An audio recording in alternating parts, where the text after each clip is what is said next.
Like our other organs, the brain has evolved, increasing over millions of years in complexity and information content. Its structure reflects all the stages through which it has passed. The brain has evolved from the inside out. Deep inside is the oldest part, the so-called brain stem. It conducts many of the basic biological functions, including the rhythms of life, like heartbeat and respiration. The higher functions of the brain have evolved in 3 successive stages, according to a provocative insight by the American biologist Paul MacLean. You see, capping the brain stem is the so-called R complex, R for reptile. It's the seat of aggression, ritual, territoriality, and social hierarchies. It evolved some hundreds of millions of years ago in our reptilian ancestors. So deep inside our brain is something rather like the brain of a crocodile. Surrounding the R complex is the limbic system, or mammal brain. It evolved some tens of millions of years ago in ancestors who were mammals, all right, but not yet primates like monkeys or apes. It's a major source of our moods and emotions, our concern and care for the young. And then finally, on the outside of the brain, living in a kind of uneasy truce with the more primitive brains beneath, is the cerebral cortex, evolved millions of years ago in ancestors who were primates. Emotions and ritual behavior patterns are built very deeply into us. They're part of our humanity, but they're not characteristically human. Many other animals have feelings. What distinguishes our species is thought. The cerebral cortex is, in a way, a liberation. We need no longer be trapped in the genetically inherited behavior patterns of lizards and baboons, territoriality and aggression and dominance hierarchies.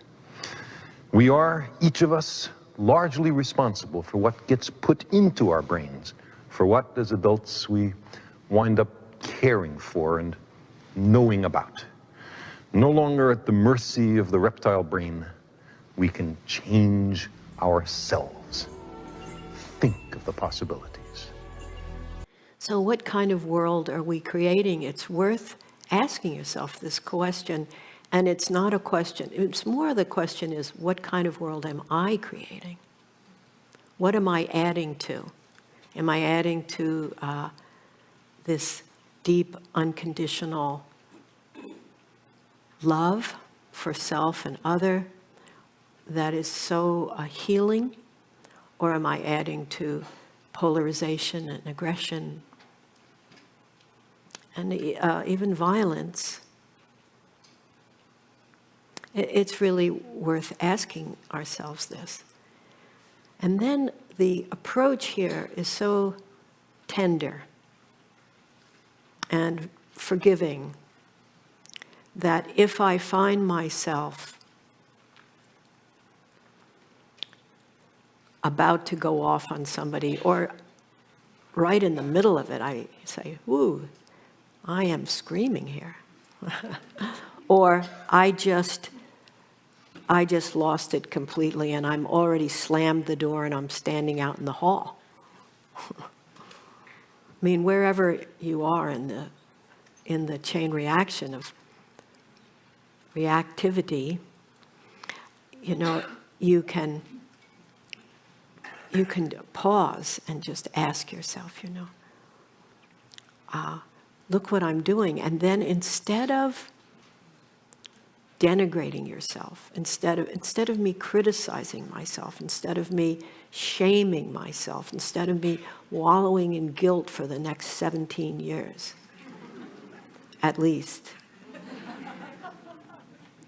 there's this very forgiving quality which is epitomized by the Shambhala meditation, which is just feel the rage, feel the shame, feel the guilt, feel the remorse, feel the resentment, feel the heat,